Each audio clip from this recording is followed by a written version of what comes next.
തിരുവനന്തപുരത്ത് 8 മുതൽ 10 വരെ സീറ്റ് വരെ കിട്ടാം.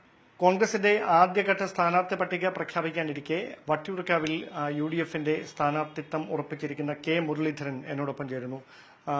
വലിയ പ്രതീക്ഷയിലാണ് കോൺഗ്രസ് ക്യാമ്പ്. പക്ഷേ ആദ്യഘട്ടത്തിൽ LDF മുഴുവൻ ഏറെക്കുറെ മുഴുവൻ സ്ഥാനാർത്ഥികളെയും പ്രഖ്യാപിച്ച് അവർ കളത്തിലേക്ക് ഇറങ്ങിയിരിക്കുകയാണ്. അല്ല, ഞങ്ങൾ അതിൽ അത്ര വലിയ അത്ഭുതമൊന്നുമില്ല. അപ്പൊ കഴിഞ്ഞ ലോക്സഭാ ഇലക്ഷൻ അവരുടെ ലിസ്റ്റ് അവർ 2024 ഫെബ്രുവരി 28 പ്രഖ്യാപിച്ചു.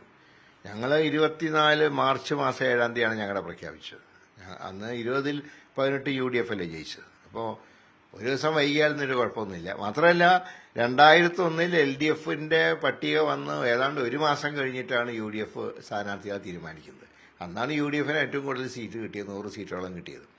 ഇത്തവണ ഞങ്ങളുടെ യാത്രയായിരുന്നു പുതിയ യാത്ര കാരണം ഈ സീറ്റ് ധാരണയിലെത്താനും സ്ഥാനാർത്ഥി രജിസ്ട്രേഷനൊക്കെ കുറച്ച് താമസമുണ്ടായി. പക്ഷേ 24 മണിക്കൂറിനുള്ളിൽ തന്നെ ഞങ്ങളുടെ പാനൽ പുറത്തിറങ്ങും. ഈ MP മാരുടെ കാര്യത്തിൽ ഇപ്പോഴും ഒരു അനിശ്ചിതത്വം തുടരുന്നത് ഹൈക്കമാൻഡിന് വിട്ടുകൊടുത്തിരിക്കുകയാണ്. അത് കേന്ദ്ര ഇലക്ഷൻ കമ്മിറ്റി കൂടുമ്പോൾ അവർ ആ തീരുമാനം അറിയിക്കും. തിരുവനന്തപുരത്ത് എത്ര സീറ്റുകളാണ് കെ മുരളീധരൻ പ്രഡിക്ട് ചെയ്യുന്നത്? തിരുവനന്തപുരത്ത് 8 മുതൽ 10 വരെ സീറ്റ് വരെ കിട്ടാം.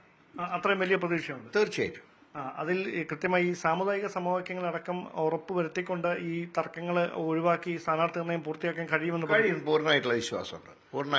വട്ടിയൂർക്കാവിൽ എങ്ങനെയാണ്, എപ്പോഴാണ് പ്രചാരണം ആരംഭിക്കുന്നത്? ഇന്ന് തുടങ്ങി കഴിഞ്ഞില്ല. അന്ന് കാലത്ത് തൊട്ട് പ്രധാനപ്പെട്ട ആരാധനാലയങ്ങളൊക്കെ സന്ദർശിച്ചു. ഇനി കംപ്ലീറ്റ് ഫീൽഡ് തന്നെയാണ്. അതായത് വട്ടിയൂർക്കാവിൽ 100% UDFന് ഉറപ്പിക്കാമെന്ന പ്രതീക്ഷ? തീർച്ചയായിട്ടും. തിരിച്ചു പിടിക്കാനുള്ള എല്ലാ സാഹചര്യവും ഉണ്ട്. നല്ല ചിട്ടയായിട്ട് പ്രവർത്തനം ഞങ്ങളുടെ പ്രവർത്തകർ നടത്തുന്നുണ്ട്. എല്ലാ ആശംസകളും. ഓക്കെ.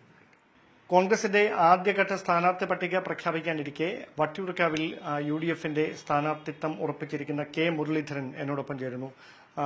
വലിയ പ്രതീക്ഷയിലാണ് കോൺഗ്രസ് ക്യാമ്പ്. പക്ഷേ ആദ്യഘട്ടത്തിൽ LDF മുഴുവൻ ഏറെക്കുറെ മുഴുവൻ സ്ഥാനാർത്ഥികളെയും പ്രഖ്യാപിച്ച് അവർ കളത്തിലേക്ക് ഇറങ്ങിയിരിക്കുകയാണ്. അല്ല, ഞങ്ങൾ അതിൽ അത്ര വലിയ അത്ഭുതമൊന്നുമില്ല. അപ്പൊ കഴിഞ്ഞ ലോക്സഭാ ഇലക്ഷൻ അവരുടെ ലിസ്റ്റ് അവർ 2024 ഫെബ്രുവരി 28 പ്രഖ്യാപിച്ചു.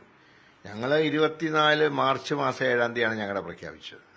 അന്ന് 20-ൽ 18 UDF അല്ലേ ജയിച്ചത്. അപ്പോൾ ഒരു ദിവസം വൈകിയാലൊന്നൊരു കുഴപ്പമൊന്നുമില്ല. മാത്രമല്ല 2001 LDFന്റെ പട്ടിക വന്ന് ഏതാണ്ട് ഒരു മാസം കഴിഞ്ഞിട്ടാണ് UDF സ്ഥാനാർത്ഥികളെ തീരുമാനിക്കുന്നത്. അന്നാണ് UDFന് ഏറ്റവും കൂടുതൽ സീറ്റ് കിട്ടിയത്, 100 സീറ്റോളം കിട്ടിയത്.